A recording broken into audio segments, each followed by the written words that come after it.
Hey, you're listening to Ty Bollinger of CancerTruth.net. You're also listening to Justin and Kate with Extreme Health Radio. These guys are great. Enjoy listening to them. I always do.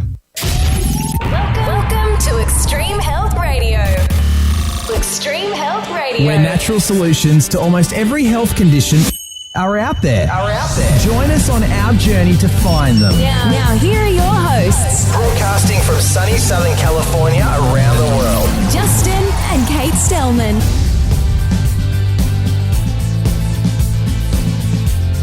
Well, it's a beautiful day here in Southern California, and it's even better day in Hawaii, where Sid Singer is our guest. Apparently. Yeah. Gonna have to make our way over there again. 6 a.m. and he's already getting some good sun. Huh? Oh, that's Hawaii for you.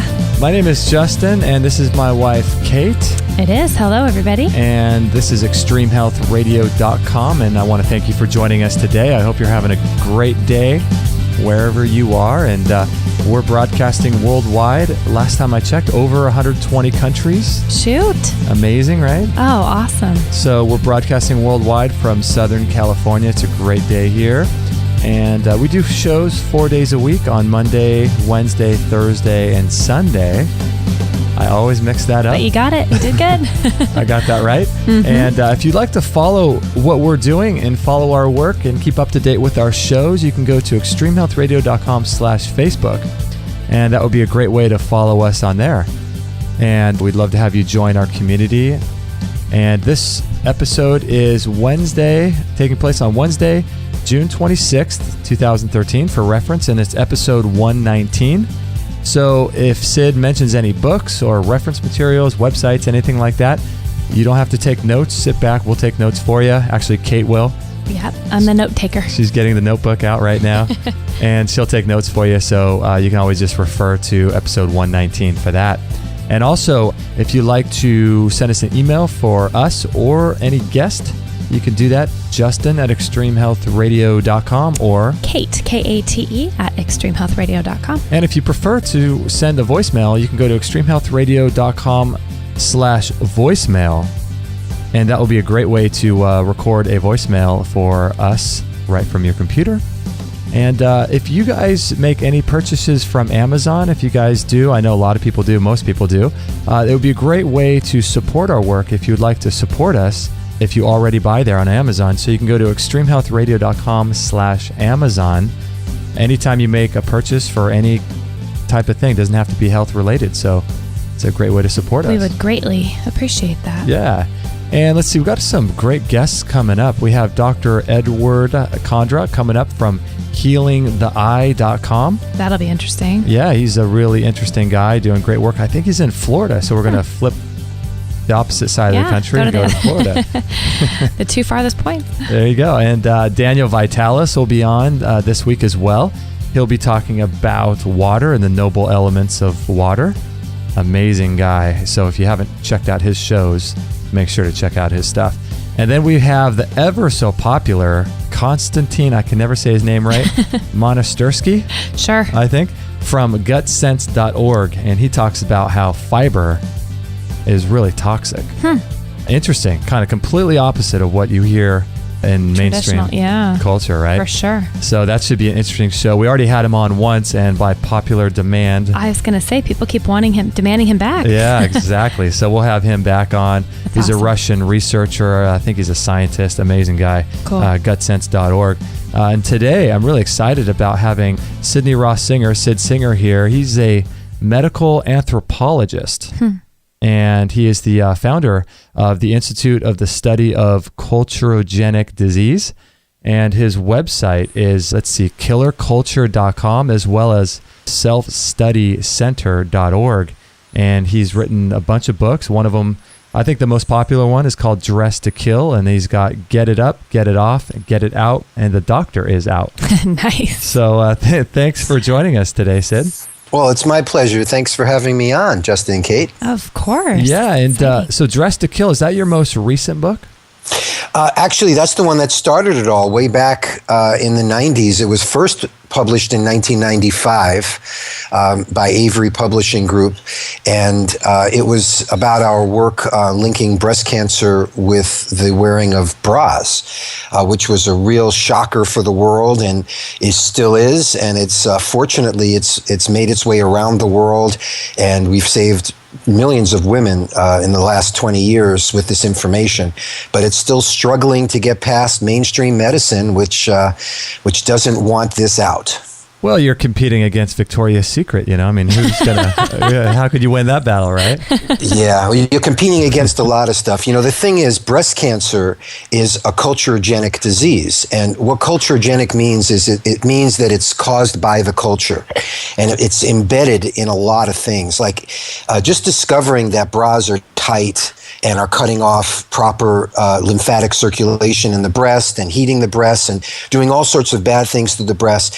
Just coming up with that understanding, you would think would be all it takes to get women to remove their bras and transform the culture and get rid of this disease, right. If it was the case. But it doesn't work that way. I mean, bras are connected to so much in our society. They're icons. Women feel they can't go out in public without them. They can't work without them. Their body image has been distorted by our culture to make them feel they need artificially shaped breasts. Mm-hmm. And the lingerie industry is constantly reinforcing that. And then on the other side, the medical industry is making a lot of money on breast disease and breast cancer. And they don't even want to look at solutions that might not be medical and surgical, because what medicine is they're the detection and treatment, the disease detection and treatment industry. Right. Their interest is in finding the cause, not in finding the cause of disease, but finding disease as early as possible so they can start treating it, because that's how they make their money. It's like any other business. And when it comes to things in your life that you could change, and they're not interested in lifestyle changes. In fact, the genetics issue that's come up recently with Angelina Jolie, I think points out a very ominous future for all of this. Yeah. Genetics is something that genetics with breast cancer is a very small component of breast cancer. Less than, maybe 5% of breast cancer cases are genetic. Mm-hmm. And medicine says they don't know what's causing 70% of the cases of breast cancer. There's no family history or whatever. They just don't know. And they refuse to look at the bra. I mean, they literally have said, we will not look at the bra. We think it's too ridiculous. What did you say? I'm sorry. What did you say was the genetic component? Less than 5%? Is that what you said? Yeah, it's about 5% of genetic of breast cancer. And, the BRCA gene that was in the news with Angelina Jolie, that just increases overall cancer risk in many different types of cancers. It's like people with that gene just have a weaker immune system that doesn't fight cancer cells as well. Right. But they don't know exactly why, and it's not specific for breast cancer. But the thing about genetics is it takes control away from people. It makes you feel like it's just the way you are. There's nothing you can do about it. Mm-hmm. And then they want you to come in for early, it's the earliest detection that they can possibly do. Right. You don't even have it yet, but they think you will get it. So let's intervene now and either drug you or take more x-rays constantly, which can cause cancer, the mammograms, or we'll actually remove your breasts early with a prophylactic mastectomy. And then, of course, they sterilize these women also, which is why she had her ovaries removed afterwards. Because part of the whole genetics thing is if you have these markers for genes that are going to cause potential disease in the future, do you want to pass these on to your children and so forth?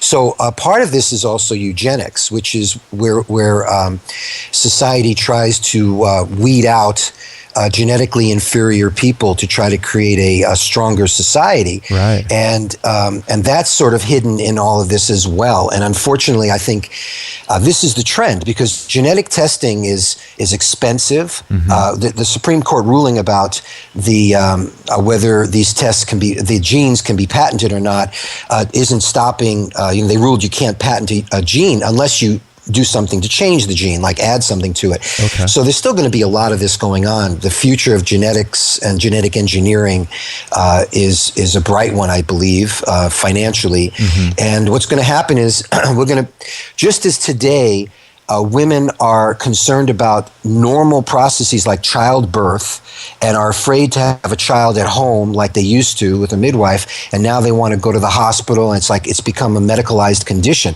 Right. I think the same is going to happen with having babies, because just the act of reproduction is going to be considered so risky once you have all your genetic potentials mapped out, which of course doesn't guarantee anything. I mean, that's like a crystal ball. You can change your fate, your genetic fate. We can modify how our genes express by our lifestyles. I mean, it's not a guarantee, but our culture sees things in very black and white terms, and people will think it's a guarantee, and will probably make a second thought about having their own children. There'll probably be patented cloned embryos that people will buy with guaranteed genetic, it's been screened for certain diseases and whatever. I mean, I could see that as within the next 20 years, we'll probably be having a whole nother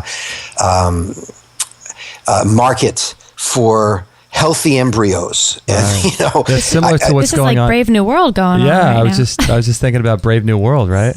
that book. well, yeah. I think that can happen, and that's where the money is, and it's all money driven. I mean, that's the problem.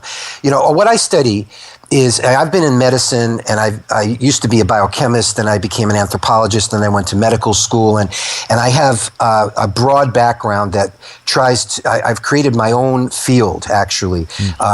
We call it applied medical anthropology, and what we try to do is find out exactly what lifestyles we're doing that lead to disease. So the first thing you should ask when you're sick is, what did I do? What did I do to cause this? And because it's usually what you've done. Your body is pretty much, it's been designed to operate properly and to fix itself when it gets damaged. And it's an amazing machine that we have that's a living, testament to biological ingenuity and intelligence. Right. And when we get in the way with certain cultural habits, in this case, we're talking, we deal with a lot of them, but in this case, we're talking about wearing constrictive clothing.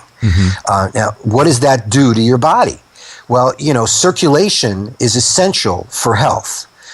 You need to have nutrients delivered to your body and waste products removed from the cells and the tissues. And the mechanism for doing that involves not only the bloodstream that delivers things under pressure of the heart, delivers nutrients under pressure, but you have the lymphatic system, which removes waste and fluid from the tissues through tiny vessels that have no pressure in them and are easily constricted.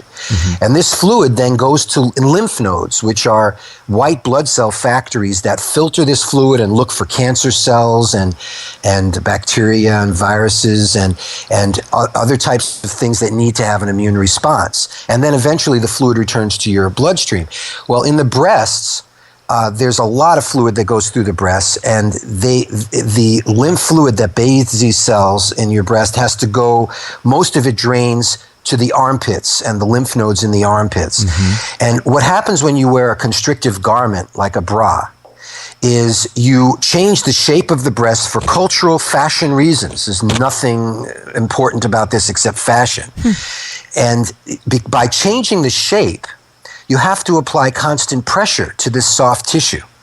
And as soon as you apply this pressure, it cuts down on these delicate microscopic lymphatic vessels, and that causes the fluid to accumulate.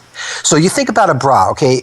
The strap goes over the shoulders, and you've seen some women with, especially large women, overweight women, they'll have, and with big breasts, they'll have these grooves in their shoulders. Have you ever seen that? Totally. Yeah. It's horrible. Okay. Imagine, we're talking about chronic clothing constriction and years of wearing a band around your chest to make the kinds of grooves and indentations that you see in people, okay? That's from daily, a little bit every day, it adds up. To make those grooves in one day, you would be in such pain you couldn't do it. But if you did it over 20 years, you'll have the grooves, and you did it with a little bit each day. And that's what happens with bras. There's a little bit of constriction each day that causes, the blood can still get there, or you'd be in pain, major pain. But the lymph can't escape as easily because of this constriction. And if you look at when you take off a bra, you have these red marks and indentations around the breasts. That's a very typical. Women see them all the time, and they ignore them. They get used to them. But those are signs of constriction. So what's happening is the fluid in the breast can't escape as well and starts to build up. And that causes tenderness and pain, especially during the time of the month when a woman, just before her period, when her estrogen peaks, and that causes increased fluid retention. So the breasts are actually even bigger with more fluid because of that time of the month, and women are wearing the same size bra. So the result is even more constriction, which is why they feel even worse that time and have all this breast pain. So it's even worse to have the push-up bras, right? Those are even worse. Of course. And the more you change the shape, the worse it is. Okay. And this fluid collects and forms cysts. And women will sometimes go every few months to get a needle aspiration of their cysts, where a needle is stuck into the breast and the fluid is sucked out with a syringe. And they go back over and over because the doctors say, we don't know what's causing this. And as soon as they get rid of the bra, the cysts go away because the fluid can finally escape, okay? And we've seen that in so many women. That's what kept this whole issue alive despite the industry suppression of this information. When women hear this, they go, oh my God, I'm going to try taking off my bra for a while and see what happens. And like the first thing they discover is within a few days, they feel so much better, if not a day. I mean, their cysts, the fluid can finally leave. It's like something has been choking all this time. You take off the constrictive device and it can start leaving. Now, if you don't take it off, what happens over time is these cysts become fibrous with scar tissue and you get fibrocystic breast disease. It should be called tight bra syndrome. Yeah. And it's so simple to deal with. Women just have to try it. But what happens is because their breasts are so heavy with this, they have basically lymphedema caused by constriction from the bra. And they're heavy and swollen and sore so that they'll take off the bra and their breasts suddenly feel, so heavy and painful that they put them back on, and they'll wear them like 24/7. And the bra industry has been telling women that bras will prevent your breasts from sagging, which is a total lie. But they'll tell women that to keep women wearing them 24 hours a day, which has become like extremely popular, especially in Southeast Asia, where like 80% of the women are now sleeping in their bras. Almost 100% are now wearing them. And this is a new fashion for them. Bras weren't Eastern. Excuse me, I'm sorry? Excuse me, Sid. Don't bras cause actually drooping more than people think it's just the opposite, but bras actually cause that, doesn't it?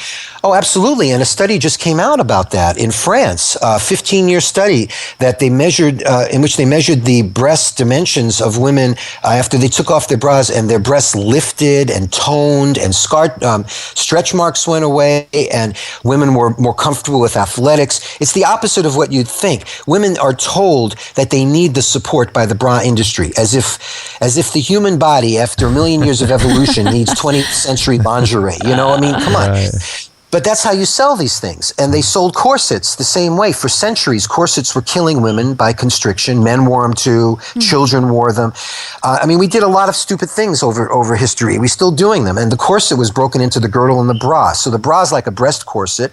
And by squeezing the breasts, it's creating this environment of stagnation and pressure within the breast tissue. And it holds up the breasts artificially. So the internal suspensory ligaments atrophy. They're not needed. They're not used. Ever since you're like 10 years old or 11 years old, a girl is like strapped into this. So her internal support mechanisms never really develop. So they become addicted to and reliant on the bra for support. So by the time they're 40 years old, they've been wearing this harness supporting their breasts for 30 years. So of course you're going to have breast disease. But when we're in a culture that considers that normal, that the medical textbooks that look at breasts and have images of breasts are looking at breasts of diseased women and think of it as normal. So, think about how mind-blowing this is. When you grow up in a culture where everyone is sick, sick is normal. So that the concept of what a healthy breast is in our culture is really a sick breast. And because we've been constricting them now for 80 years on a regular basis. And when you go to cultures that don't wear bras, women don't have breast disease. I mean, it's like breast cancer in men and bra-free women has about the same incidence. And we discovered that with our research. Wow. And there are 3 other studies we've now found that support our research, and nothing refutes it. But these studies are being ignored also. I mean, one is a 1991 Harvard study that found wearing a bra increased breast cancer risk over 100% compared to bra-free women. Wow. There's a China study in 2008 that found sleeping in a bra increases breast cancer risk. And there was a 2011 Venezuelan study in Spanish that confirmed our research that we did in the early 90s.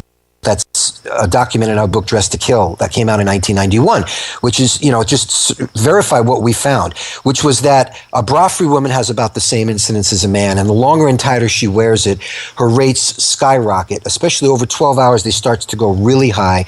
By 24 hours of bra wearing, her incidence is over 100 times greater than a bra-free woman. Wow. And so you're looking at just taking an organ and constricting it and then adding toxins on top of it, because we live in a polluted world, as I'm sure you know. Right. All of these pollutants that we take in, the pesticides and herbicides, the air pollution that you breathe on the highways, and everything we bring into our bodies, the drugs that we take, both legal and illegal drugs, that course through our system and has to be flushed out of the tissues by the lymphatics.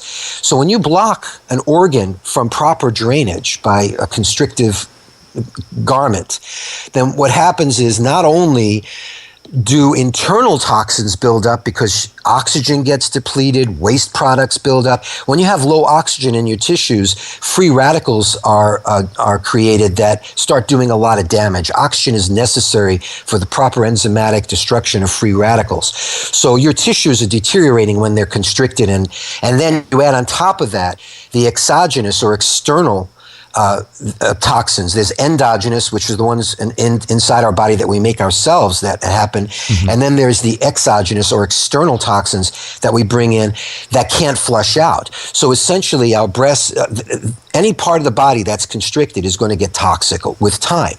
Right. And that's why this sounds easy, right? It makes sense. You'd think, go take off your bra. But it's not going to be that simple, because can women really, if they've already been without a bra, chances are their breasts aren't the way they'd like them to look, and they're going to be afraid of public ridicule.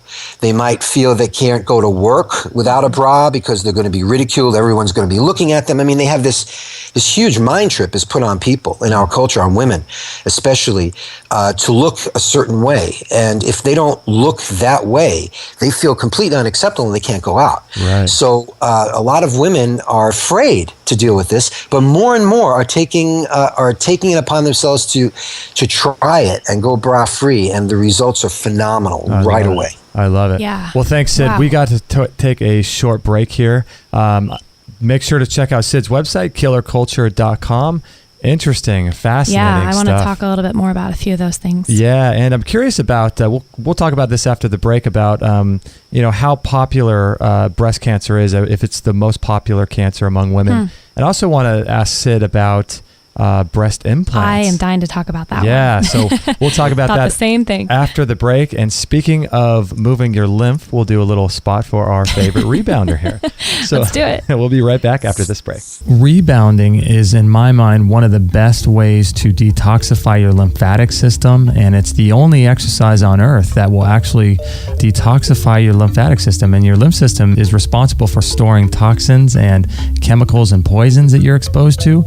And there's no pump for the lymph system. It doesn't have a heart, so you have to move it up and down, and it's filled with millions of one-way valves that get squeezed and pushed and opened and closed every time you jump.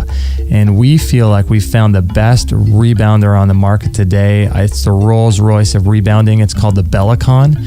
And I highly, highly stand behind this product. It's absolutely amazing. If you want to hear what some of our guests said about it, check them out on our store. You can listen to what a lot of our guests have said about rebounding and the Bellicon in particular. So a lot of times people will go on the rebounder with oxygen for cancer if they're really sick. And it's one of the most powerful things you can do to cleanse your body and to exercise every single cell in your body, every organ in your body. It's the only internal organ exercise you could do. And it's absolutely incredible. It also helps to rebuild bone density because of the up and down motion, the G-force that gets applied to every cell of your body, and it tightens and tones your body, and it's just really, really great aerobic exercise. And the Bellicon is made with straps, these bungee cords instead of springs, so it's silent and they have a warranty on it. It's the best rebounder on the market today. So if you're in the market for one, I would highly recommend just saving up and getting the Bellicon, because there's no other rebounder on the market that's better than this thing. I firmly believe that. So if you're interested in it, check it out at extremehealthradio.com/Bellicon. That's B as in boy, ELLICON. And you can learn more about it and watch the videos on that page too. So thanks for listening, and I hope you enjoy your rebounder, and we'll catch you on the next episode. 100% listener supported. Extreme Health Radio. Opening minds and transforming lives worldwide. Don't forget to join our thriving community for health tips, inspiration, and show updates at extremehealthradio.com/Facebook.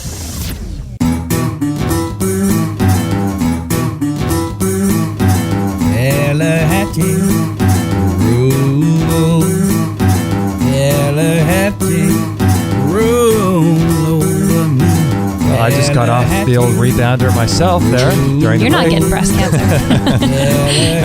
Without your bra on, by the way. I didn't have my bra on. Nope. I had it on earlier. Took it off for the show.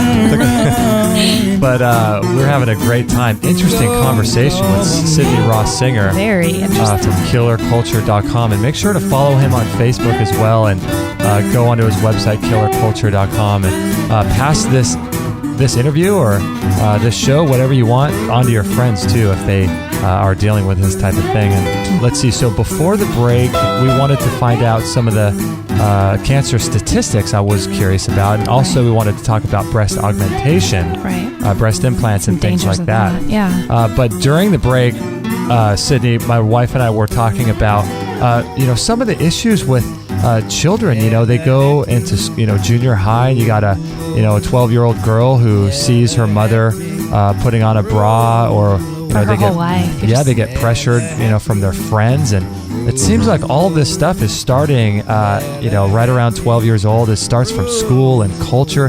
What do we do about that?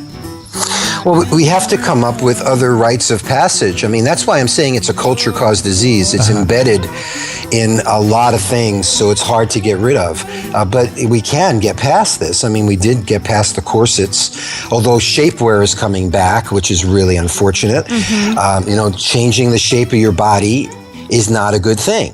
Your body, you can't change shape without changing the way it works. Right. And always for the worse in these cases. But when you're right, when a girl gets her, when she hits puberty, she gets her training bra, and you can instead give her a camisole or something else to highlight her femininity or entry into femininity without being a constrictive device. People used to even bind feet in China. Mm-hmm. Where they created distorted, dysfunctional feet with rotten toes. The toes even curled around underneath the foot. It completely disabled women, and it lasted like 1,000 years. So it's a really interesting question. Yeah. Why don't we? Does looking good have to feel bad? Do we have to subject our bodies to discomfort in the name of fashion throughout history? Is that part of the human experience, that we need to create a fetish with our bodies? I mean, that's what it really is. I mean, you're creating a fetish with the breasts by treating them differently than anything else. I mean, you could do it with anything, with any part of your body. I mean, if we started doing it with belly buttons, which some people do, and in Japan, belly buttons are hot, right? Right. And I think it's becoming more that way in the United States too, with people piercing their belly buttons. I mean, once you focus on any part of the body, and make it seem different, and have people advertise that, have people advertising it in a sexy way. Right. So you take a woman, for example, who poses for an ad in what is like a biologically obvious sexual pose, and she's wearing whatever, it could be anything, that thing will be associated with sex, and it could be sold, and before you know it, people will be doing it. So it's like people it's very important for humans to conform, to be part of the group, to feel like they belong. It's very scary for people to do their own thing, for most people. And the idea of the need to conform is greater than the need for comfort. That seems obvious from my observations with most people. It's like it's more important to belong than to be healthy and to be comfortable. Well, yeah, it's amazing just the power of the media. Like you were saying, you could swing it that way, and then you look at the opposite where you have the milk mustache becoming sexy because the right people wear it. They wear the sexy clothes. It's exactly. Like, it's insane. It can affect both, like you could also put a girl, you're right, in a camisole and make her look just as sexy as, a push-up bra. It's so crazy how the media can just be harnessed and used for any kind of propaganda, really. Yeah, exactly. It's arbitrary. Right. It's totally arbitrary. And I mean, that's what's so frustrating, is that we could have a healthy culture, It doesn't have to be this way. But the whole purpose of our culture, it seems, which is, I think its downfall, is that its only purpose is to make money. It doesn't matter how you make it or how you use it or whatever. It's like the end result is just a quantitative thing of making money. And it doesn't matter. And when that applies to medicine and a field that you think should be above that, which isn't. I mean, it totally isn't. That's why I quit medicine. I mean, medicine is all about finding what drug or surgery to do for a particular symptom. It doesn't care about anything else. It's all about treating, early detection and treatment, and making money on that, and keeping people ignorant of it. Because, when we grow up, we have it's a planned ignorance and planned dependence on these professionals to take care of us. I mean, children should be learning in school how their bodies really work and how to take care of them. I mean, we should be learning how to do massage and self-massage. We should be learning about the lymphatics. How many people really know about the lymphatics? I mean, most doctors don't even know the lymphatics. Right. I'm sorry, Justin, you're going to say something? No, I completely agree with you. Do you think there's any issues with early detection? I mean, I know that it's a way for the medical industry to basically rope more people into their catastrophic treatments. But are there any instances where early detection is a good thing, do you think? Yeah, of course. Okay, you're raising a very good point. There's a difference between public health and private health. And the difference is, when you're dealing with your own body and you're privately, your own, of course, if you have a condition, you'd like to detect it early and deal with it. But if we're dealing with public health, where we're dealing with the whole population, and we go through trying to detect disease by doing massive campaigns to screen. At that point, you get a whole bunch of false positives. You end up treating people who don't need it, and you cause more trouble than it could be worth. And that's why some of the guidelines, for example, for breast mammograms have been changing. Is this working to do these massive screenings? Prostate cancer with the test they used to do on that. All of these massive screening tests will hurt innocent people. The same with vaccinations. When you vaccinate a large group of people, you'll be giving the disease to some people who might not have gotten it otherwise. So, but that's public health. That's like dealing with people as a mass. When you're dealing with people as individuals, you have to it's like you can now tailor things to your own needs. So when you so that was a complicated answer to what really is a complicated question, like, is it good to early detect? Personally, when I think about, what diseases might I get, and do I want to go and get tests for them and see if I have them? When you start getting that mind frame, you've lost control over your body. Like, am I really healthy? I don't know. I better go to the doctor and find out. I think you're asking for trouble when you do that. I don't think you want to get tested for everything that you might have that you don't know, because there are false positives. And the general mental state of worrying about disease so much that you're going to test for everything before you know you're healthy is going to create such a stress level that you're going to give yourself disease by worrying about it so much. That was what was going on in South Africa and as well all over the United States with all these AIDS tests. I mean, talk about false positives. I mean, these tests are not even accurate, and they're telling people they have AIDS. And I mean, what it's the that same does to your mental state. It's the same kind of story, right? Yeah, well, and then they immediately get you into treatment, Right. and they can start doing their things to you. And so it's really important to just have a sense of self and a sense of health and know your body and know when you feel good.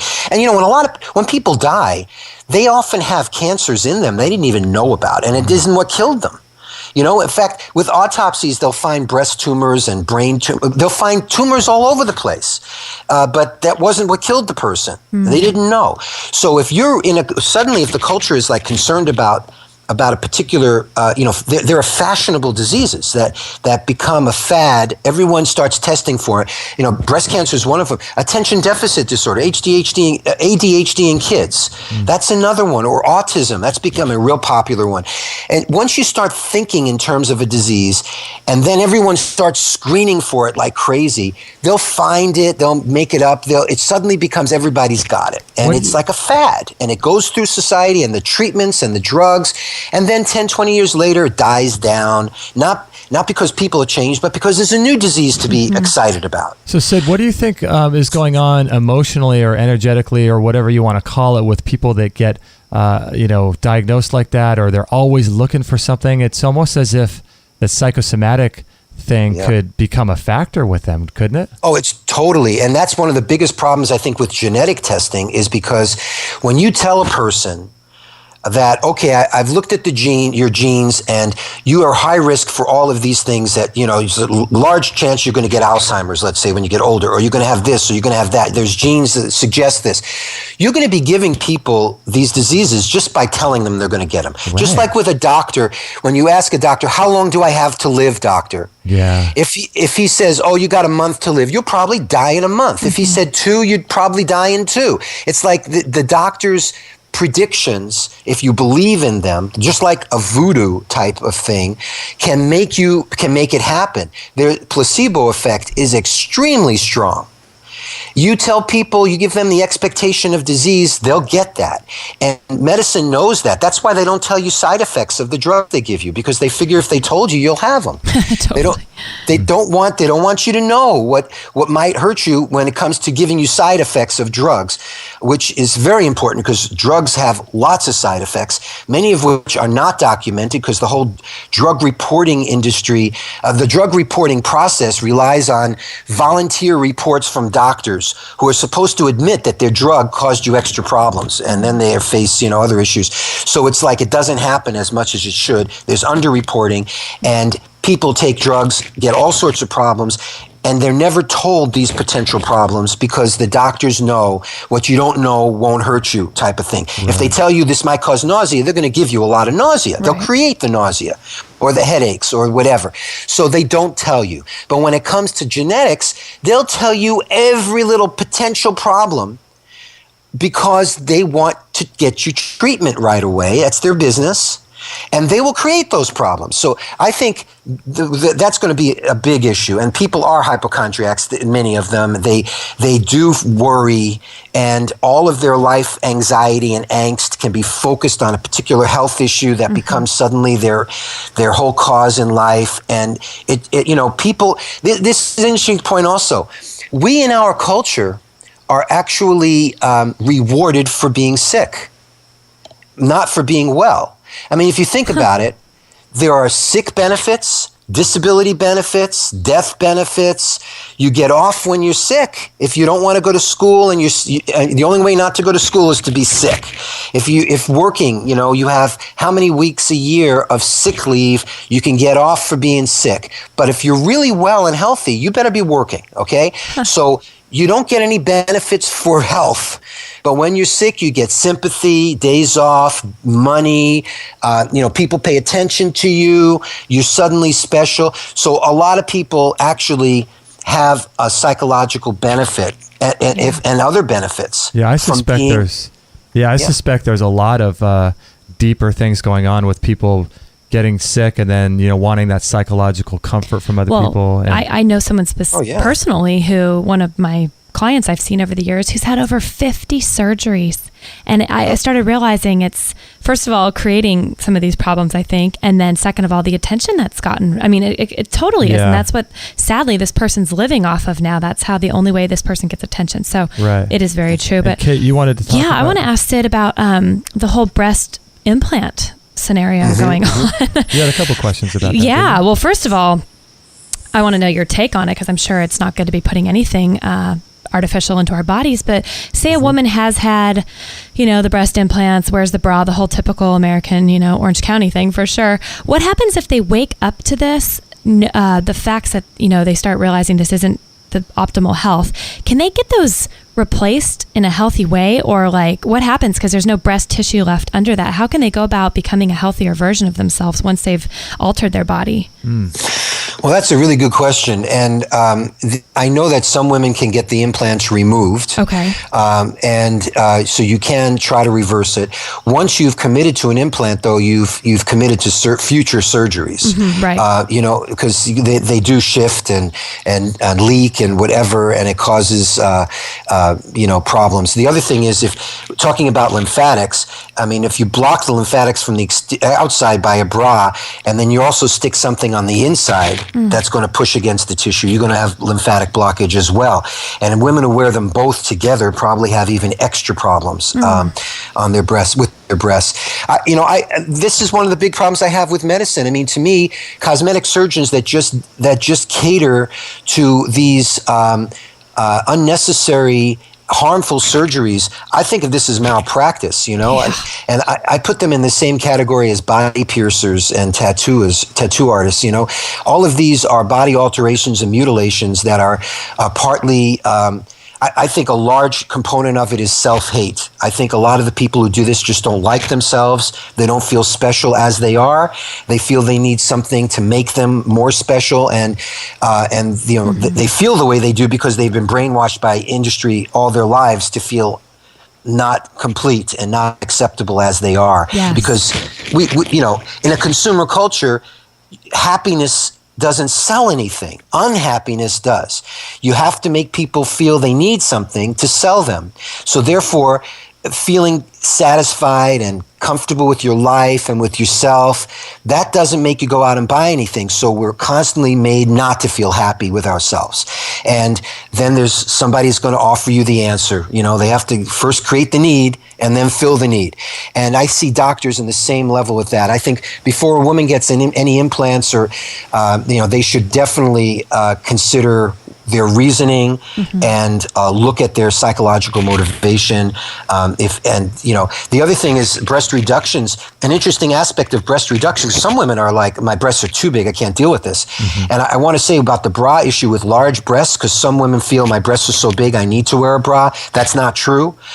We did a big study that's in our book, Dress to Kill, in the United States, on like 5,000 women who have had breast cancer, and we asked them questions about their past bra wearing habits, and correlated that with their cancer incidence. But then we did a follow-up study in Fiji, where we half the women are bra free, and we tried finding cases of breast cancer, and it was only in the women who were wearing bras. But it's really interesting because the large-breasted women there, who you would swear need, in quotes, a bra, would say, I can't wear a bra because it's too tight and uncomfortable. Right. So you go to a culture, and these women, they work out. I mean, they not work out like Western. They work like they go chop wood and they do the things they need to do.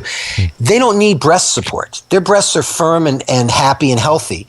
And you go to women in the Western cultures who've worn bras, and they say, oh, my breasts are large, I need a bra for support. Well, that's just brainwashing. The body is not designed with a flaw. We're fine. Even large-breasted women are fine. It doesn't hurt your shoulders or back to have large breasts unless you're holding them up in a bra, which puts the pressure on your shoulders and causes headaches and these grooves that, by the way, those big grooves we talked about, they actually cause numbing and tingling in the hands as they press on the nerves going down the arm. Oh. So bras have been known to cause that. I mean, that's been in the literature for years, and there's nothing good about wearing them. Sid, I'm sorry. We have to take a short break here.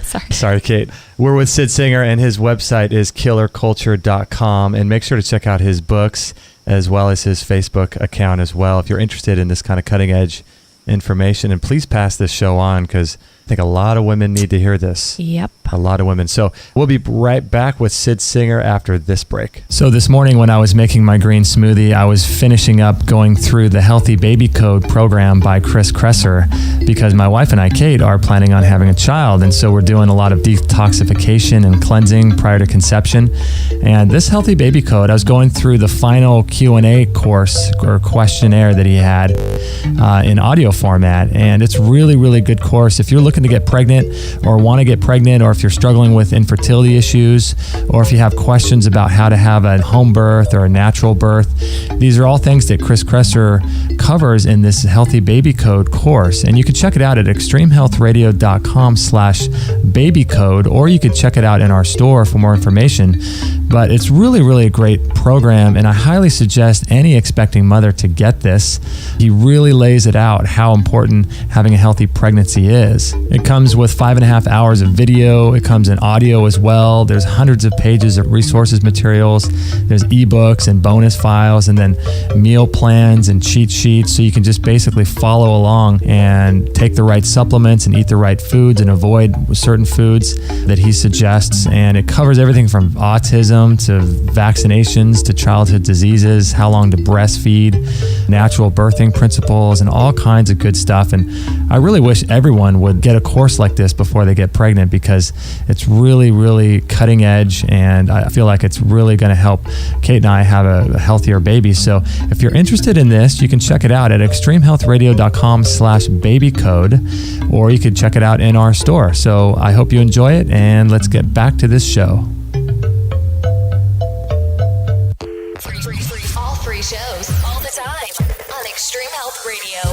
Opening minds and transforming lives worldwide. Join our community today. Sign up to our email list and instantly get our free gift to you, along with loads of inspirational content and cutting-edge tips to help change your life at extremehealthradio.com/subscribe.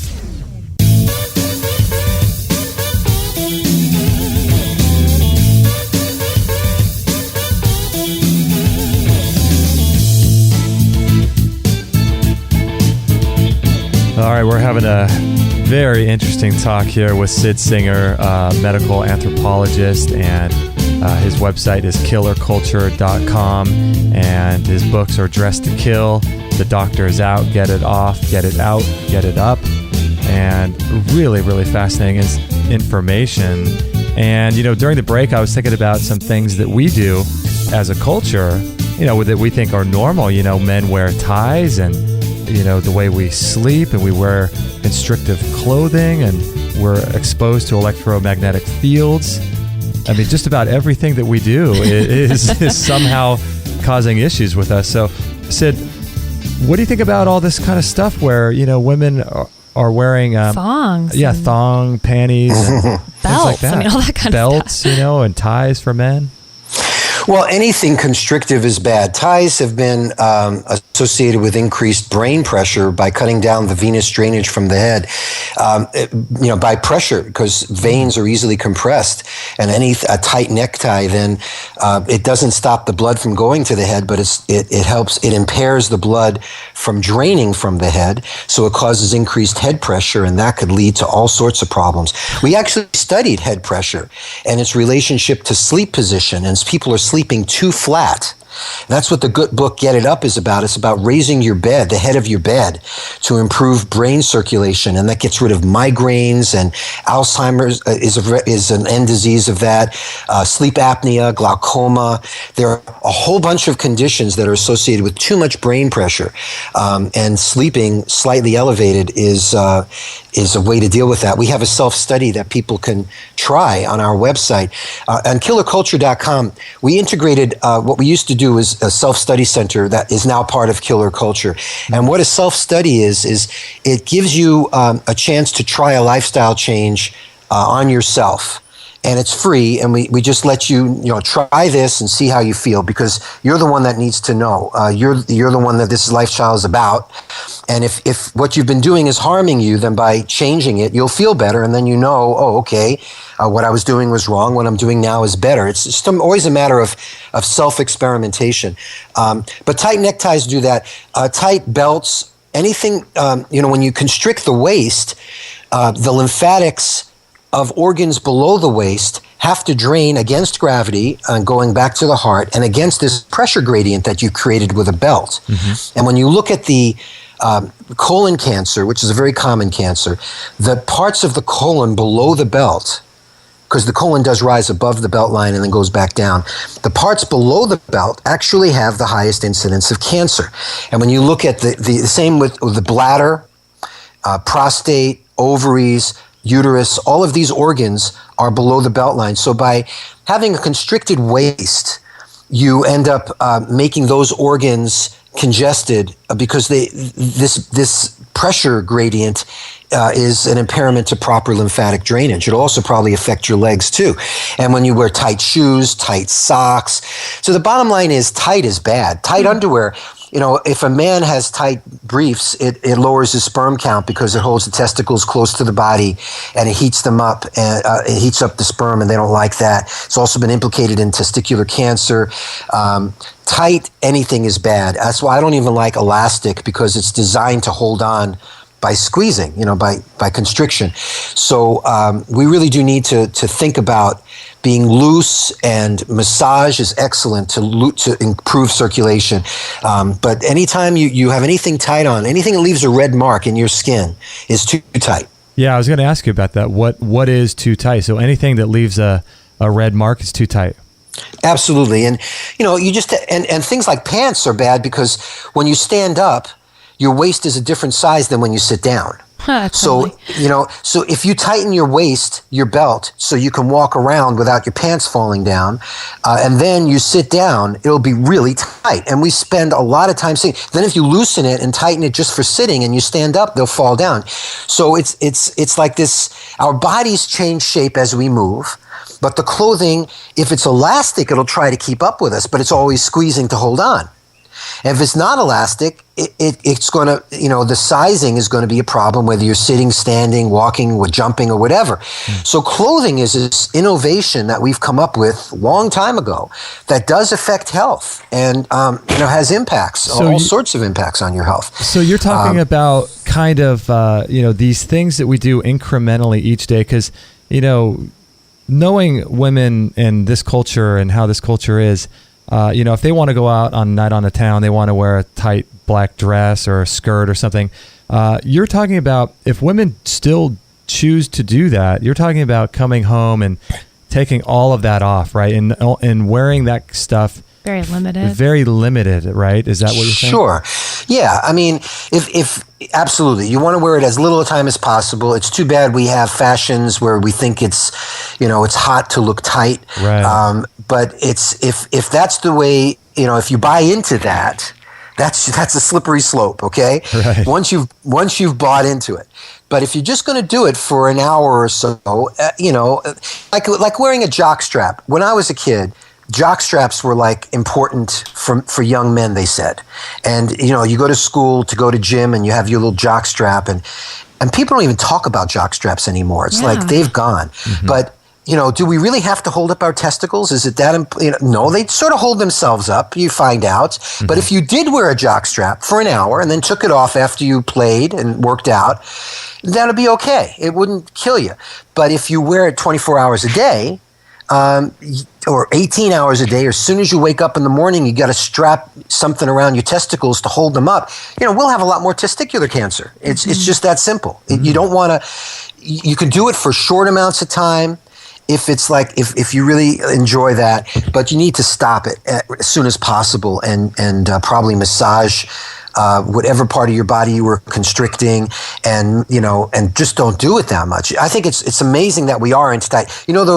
Those cultures where they like have in Africa, they'll put a band around their biceps, like a tight metal band, and constrict their arms, and of course that's going to cause lymphatic problems and circulatory problems in their arms. Right. Some African tribes tie up the head to make it conical, and they actually change the shape of the skull. And they'll do that with their necks too, don't they? They stretch their necks elongate, out. Yeah. Actually, they don't elongate it. I know what you're talking about. Where they put the rings around the neck. Yeah.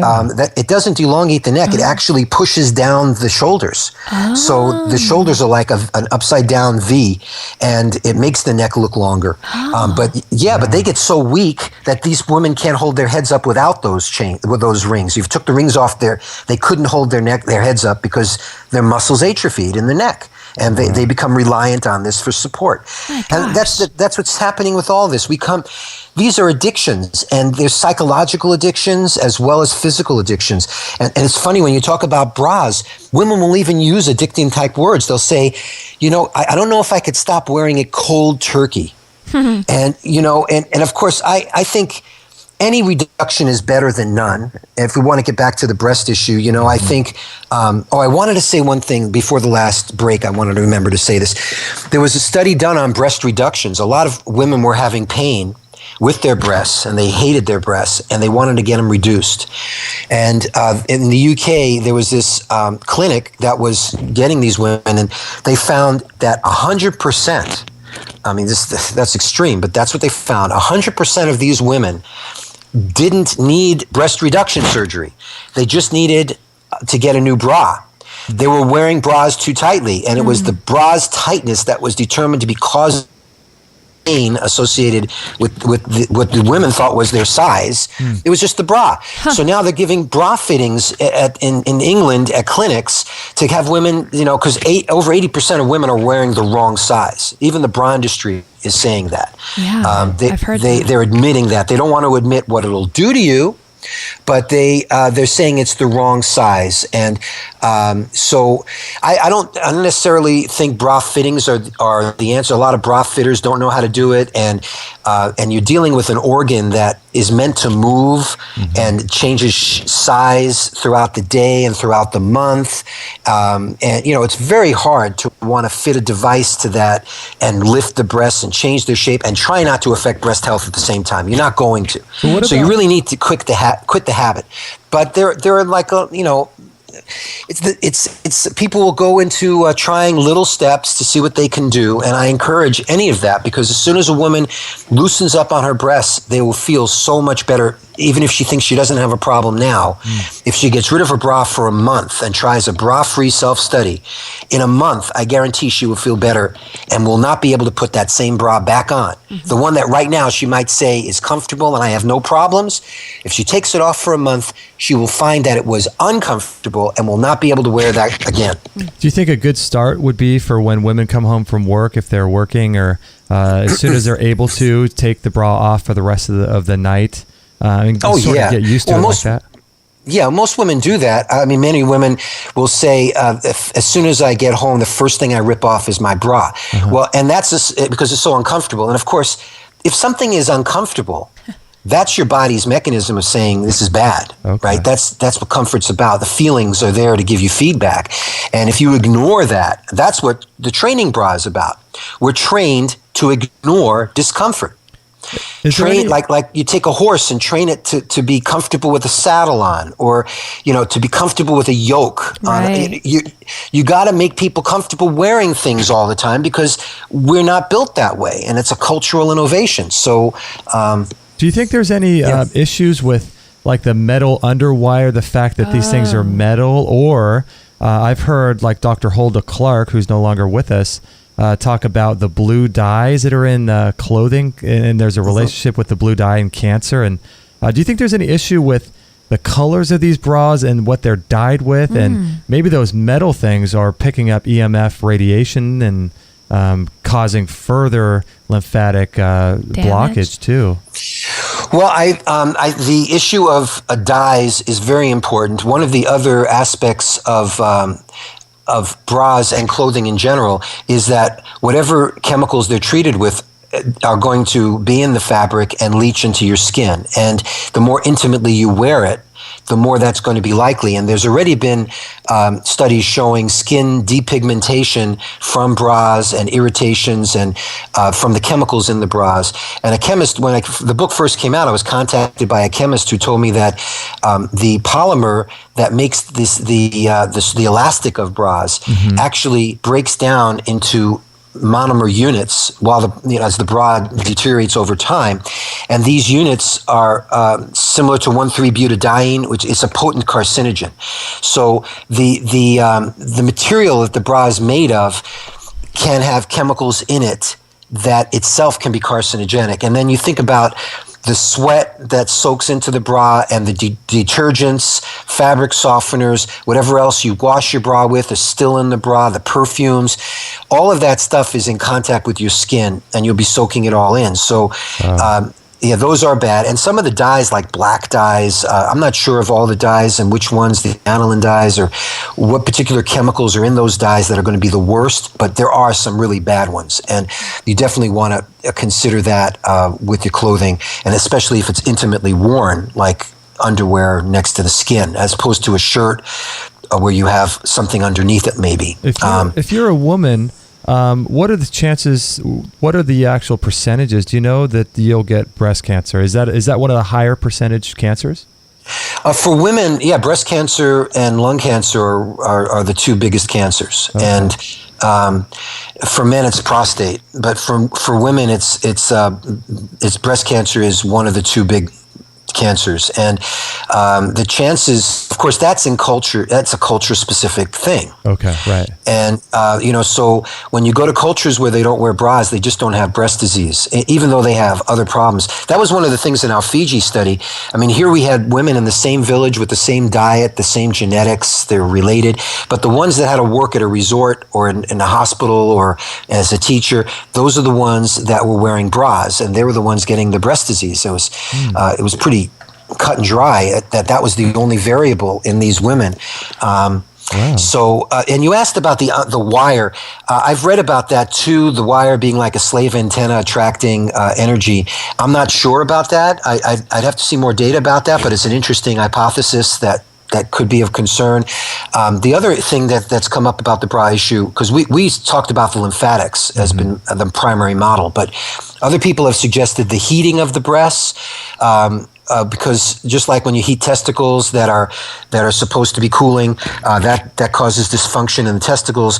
Well, the breasts are sort of a radiator too. They're out in the front of the chest, and they have a lot of heat in them, and they're cooling normally. But if you put a case on them and hold them in a case, they do heat up, and that heating is associated with cancers too. And there was a documentary done in 2000. Out of the Bras, the Bare Facts, for which I was interviewed, and they were looking at breast pain and bras. And came up, and they used thermograms, which are really very powerful ways of seeing the heat, and those are signs of where there's heat. There's usually that's inflammation. So it could be when you see the whole breast from a bra, the heat marks that the bra causes is incredible. Wow. Full documentary. But the other thing that people thought, so besides the heat, is just immobilizing them so that they don't move. You were talking about rebounding, and when you rebound, of course, you need the body to move. And when the walk, the breasts have their own bounce, and that bounce is important for flushing. Because the lymphatics have valves in them. They have one-way valves, and that when you apply pressure, it propels the fluid inside these little vessels into the next segment, and it can't go back because of the valve. So when you squeeze the body or move and the muscles compress a lymphatic vessel, the pressure propels the lymph forward, and it keeps it going in one direction because of these one-way valves. So when you're walking and your breasts move gently with the walk, that helps pump the lymphatics. If you encase the breasts in a tight bra, keeps them immobilized, hot, and congested, and getting toxic. That's what's going on. So there's a lot of things that are happening. Clearly. That all, yeah. Wow. So I wanted to ask you too, about some of the other things that we're doing in our culture. I mean, I know that clothing is a huge deal, as we've been talking about, but what do you think about, a lot of people are sitting all day long. Some of these things that we do every day for 8 hours, like working and sleeping, what do you think, first of all, about the whole sitting thing? I'm sure that's a real big problem, right?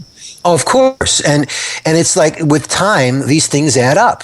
If you have bad posture over the years, you know what you end up looking like. I mean, our bodies will end up reflecting what we do.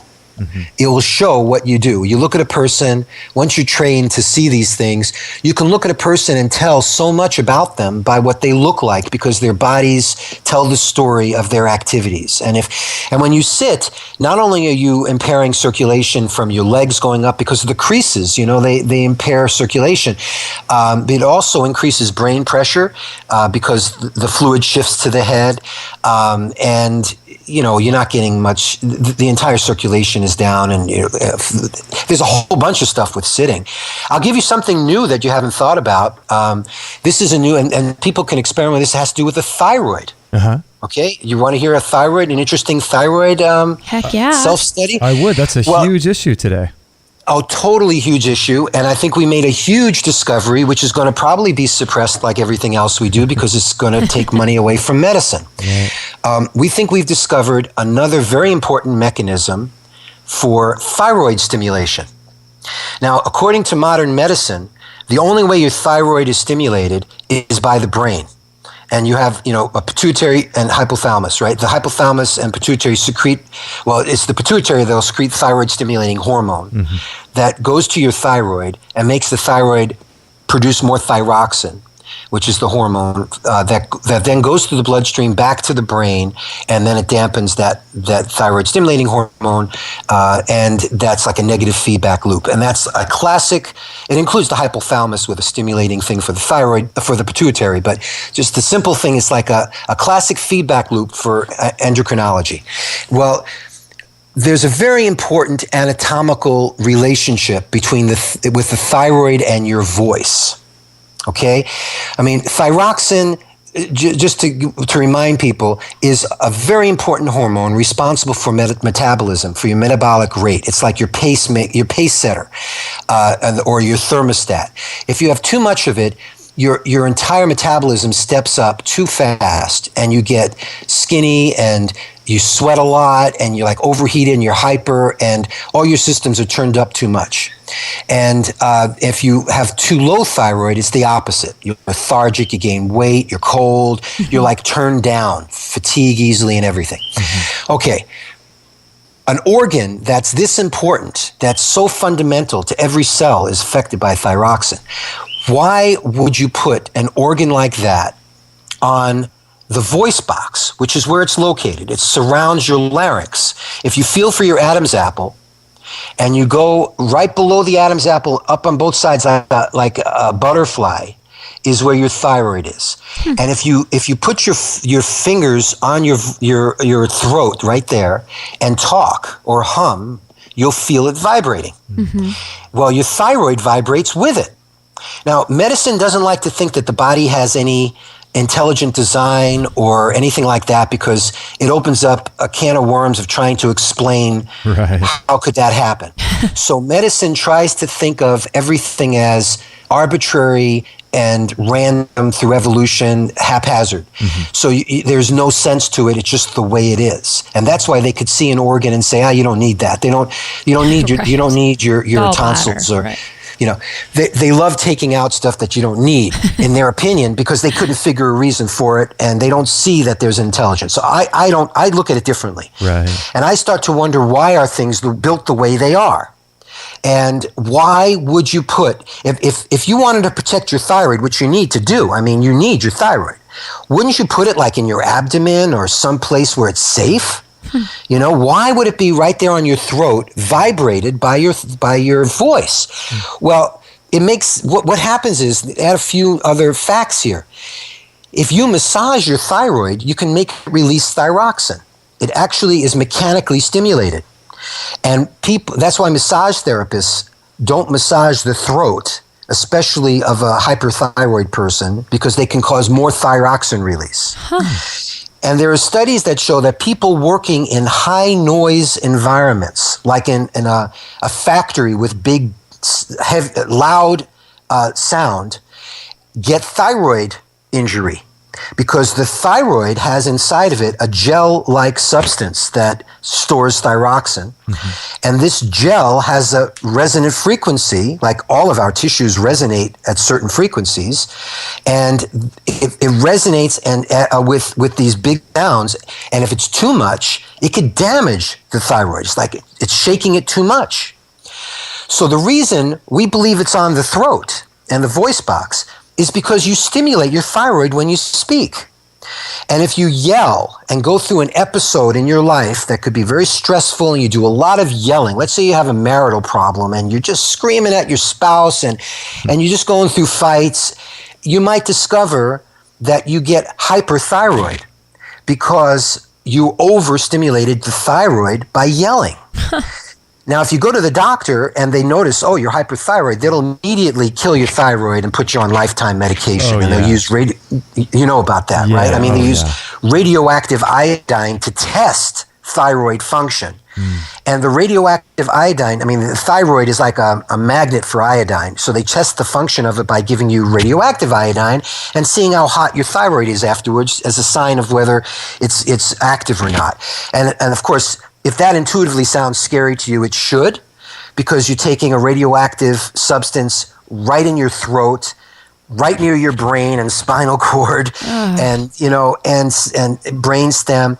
And of course, if they then decide that your thyroid is underactive or whatever, and they want to get rid of it and put you on thyroid medication, they'll use more radioactive iodine, and then that burns it all away. So this sounds very barbaric. I don't approve of that myself as a method. But when you think about, okay, if you're hyperthyroid and just give it some time and look in your history, you may have been yelling. And hyperthyroidism is associated with extra stress, and stress often is associated with yelling. And I've run into several anecdotal case histories where people developed hyperthyroidism right after yelling. A guy moved here to Hawaii, and he was from California. He was on the coastal road near where I live, and he was screaming at people driving by too quickly. He just couldn't deal with that. And after months of screaming, he had hyperthyroidism, and he had his thyroid ablated, which means burned out by iodine, radioactive iodine, before I told him my work in this area. Wow. And ever since then, he stopped yelling. And I've seen many other cases of this. And then the reverse happens. If you stop talking, if you become less vocal than you're used to, like you get depressed and you no longer are singing anymore, or like you're a person that does a lot of vocalization, but your life changed for some reason and you stopped vocalizing as much, then you'll get low thyroid because you're understimulating your thyroid, in which case you'd want to sing or talk more, do things with your voice to stimulate your thyroid. And I think in today's culture, where we do more email and writing, text messaging, and we're more, we don't sing as much, we're more recipients, passive recipients of entertainment than participants anymore, and people live alone more than they used to. There's more divorce and more single parent people in older ages. And you look at like a single older woman, these are like the people who get hypothyroidism. You can have a job at work where you hardly talk to anybody. You go home, you hardly talk to anybody. And your voice doesn't get exercised, and your thyroid starts to get understimulated. And before you know it, you have hypothyroidism. And I've run into cases where what I think happens, this is what I think goes on. You develop, so the thyroid stimulation is not only through the brain, but it's also through mechanical vibration stimulation from your voice. And normal for you is what your body has learned. So over time, you have a normal amount of talking that you do. And that is that sets you up for the amount of brain versus vocal stimulation. If you stop talking, or if you overtalk, you're going to overdrive or underdrive your thyroid. Your brain will have to compensate, but maybe not as it takes a while for it to kick in. And if you're used to a certain amount of talking all your life, and then you change that, that's when you will experience these types of major changes in your thyroid. So a kind of thyroid therapy then is just singing therapy, or just shutting up for a while and give your voice and thyroid a break. So it depends whether or not you're hypo or hyper to determine which one you should do.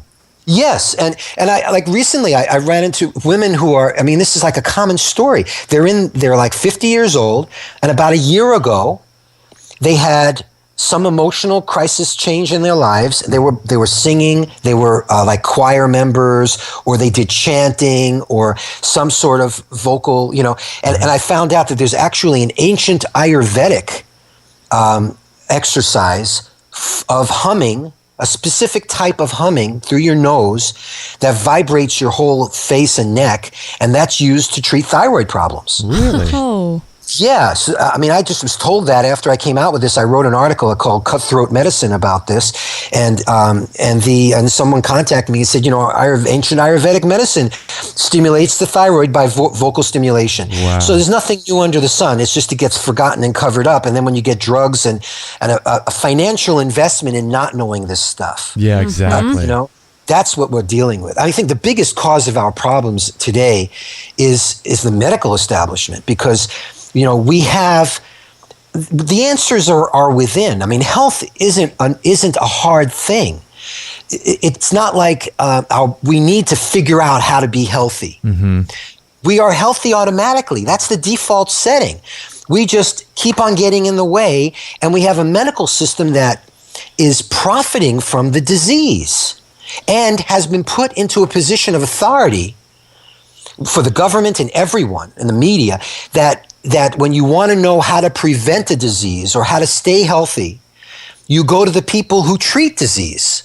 It's the total wrong group to go to. Yeah. They have a conflict of interest like crazy, and yet they run it all. That's the problem. They're running the entire healthcare field so that everybody defers to the people who treat and make money on sickness. There is no investment in health. There's nobody makes money. In fact, the culture will suffer financially, at least up front, by getting rid of these diseases. I mean, look at breast cancer. We have, how many people a year are going to, about 200,000 new cases a year in the United States alone. 200,000. Wow. Yeah. Oh. Each case over that, but that's like round numbers. Yeah. Each case is going to cost how much money to treat? What is this? That's a lot of money for breast cancer. A few hundred thousand, right? Let's say 100,000. Yeah. So let me see, that's 100,000 people, 200,000 people times another 100,000. We're in the billions now, about 20 billion. Or is it 200 billion? I have to figure out my zeros out of my head here. and then that's just one disease, 1 year. And then you have to consider all the follow-ups, all the mammograms, all of I'm sure you can go down the line. There's we must be employing how many millions of people in the healthcare field? It's the biggest industry. And how many per disease? Well, you think, this is huge. When you look at the numbers, our culture would suffer if we got rid of, people would be out of work. Oh, yeah. But we would be healthy. Yeah. Individuals would be happy, except the ones who work in the healthcare field who are, making money on disease. And these aren't evil people. They're all caught up in a system that is the way it is. And that's part of the culturogenic nature of all of these diseases. You have you have a system that is invested in doing things a certain way and changing that when you have products and services that are profit from a bad behavior. Yeah. Changing that requires a lot, and so people just need to take control. My message is all about empowering people to listen to their own bodies, take control over their own health, try self-studies to change your lifestyle. They're free, by the way, on killerculture.com. Oh, you just try them and see if it makes you feel better, and stay away from doctors unless you are like so desperate that, because doctors have a place. I mean, if there's some things they do well, trauma care, they do well, but chronic diseases, they don't do well. Chronic diseases are what we're talking about. I think almost all chronic diseases are going to be lifestyle because these things that we do over time. The body has no investment in a chronic disease. If it's acute disease, we get over it. Something happens, you get over it. If you're not getting over it, you're continuing the insult, and you got to look at what you're doing.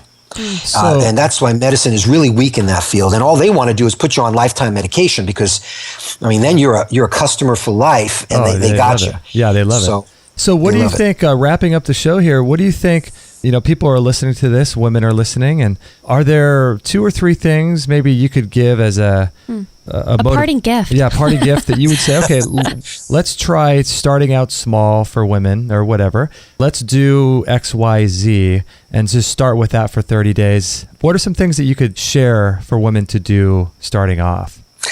Well, if we're dealing with the breast issue, the first thing I would say is just get rid of your bra for a month. You can wear camisoles or T-shirts, vests, or whatever to hide your breasts if you're self-conscious about it. But what you'll discover is many people nobody notices. And if they do, who cares? I mean, it's just try it and you'll feel so much better. You might want to go, by the way, there's some women who put together a Facebook page called Free the Boobies, where they're documenting their change. Okay. And I'm giving away 10 signed copies of Dress to Kill to the first 10 videos that we get. We want the women to video their experience to show how getting rid of their bra, what it did in their lives, and how it improved their health or change. And we want whatever it really happened. Okay. And so that's, Free the Boobies if they want to join that, if they need a support group. Okay. And other than that, it's like love yourself and realize that you're a unique person and your comfort is extremely important. And conformity to society is important too, because you can be ostracized if you don't conform to some degree. But if the price of that is your health, then we have to change society. And the way we do that is by saying no to things that make no sense. And talking about it with friends and spreading the word, because society is really us. It might have some leaders at the top that are controlling things, but it boils down to it's us. And we can say no to these stupid things. I love it. One thing we didn't, sleep position is, you have to have me back sometime if you want. I'd love to talk about sleep position because that is so important, so a problem that everybody can benefit from changing their sleep position. Yeah, that was but when on it comes my to notes. breasts, I want to say that I haven't done enough research on this to say it with 100% confidence, but I'm like 90% confident that if you sleep on your breasts, like your chest, your belly sleeper, or even a side sleeper, and you compress the breast at night, that's going to make it worse. And that's why women will have breast asymmetries often. It's because they sleep on one of their breasts and push it out of the way. I mean, when I actually confirmed that one woman was asking me, why is her breast like lower? One is lower than the other. The nipple's like out of alignment. It's all lower. Mm-hmm. And then I asked, and she sleeps on it. And it's so obvious. I mean, of course that's what she's doing.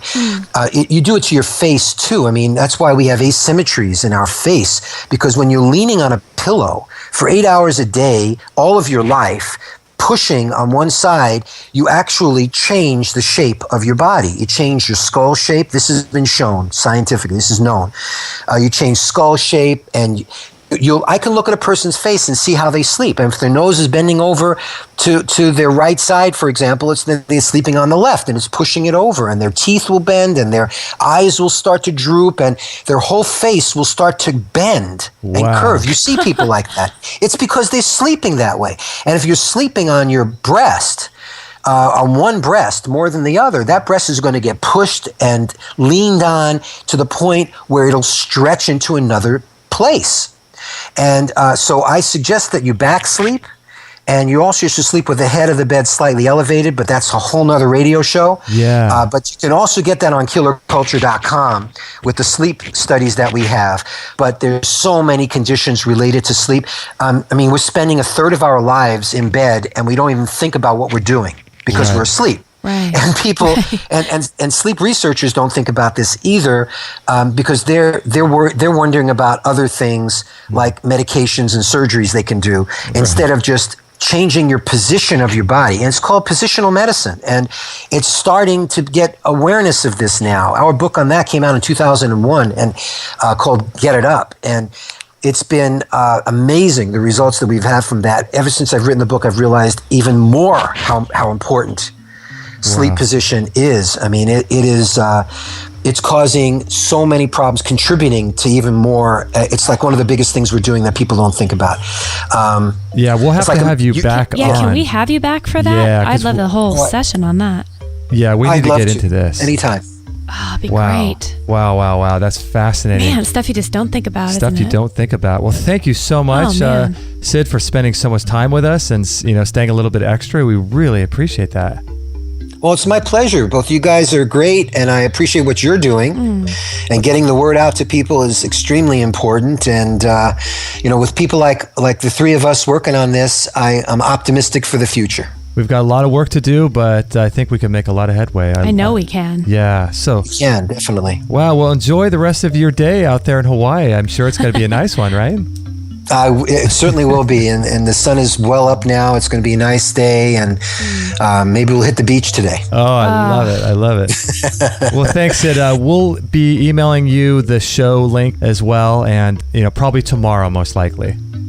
Sounds good. Okay, Justin and Kate, I appreciate it. Okay, thanks so much. Thank you, Sid, so much. Okay, bye-bye now. Bye. Wow, interesting guy, huh? Very interesting. Sid Singer from killerculture.com. Stuff you never really think about, with the breast asymmetry, because women are always complaining about that. And yeah, this hits home because I know so many people with so many of those issues, whether it's the straps, the grooves digging into women's shoulders because of the bra. Right. And fortunately, know many people with the breast implants, which is a whole other scary subject. Right.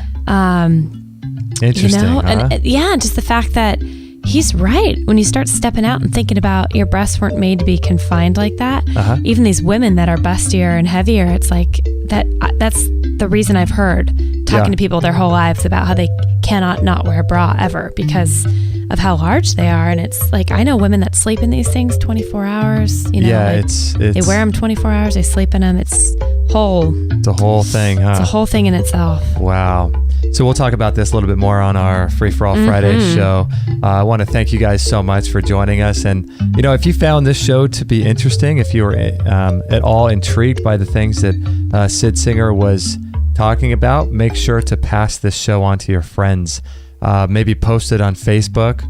A lot of people could benefit from this information. Yeah, because there's a lot of work. I mean, we're, like we said it kind of jokingly at the beginning, we're really competing against Victoria's Secret. Right. I mean, it's like, and every other media outlet out there. So if you could pass this show on, that would be such a huge help to us, as well as just getting the word out to people. Yeah, let's take some steps. Yeah, women need to hear this stuff. So thank you so much for joining us on this episode. I hope you're having a great day, and we'll catch you on the next episode.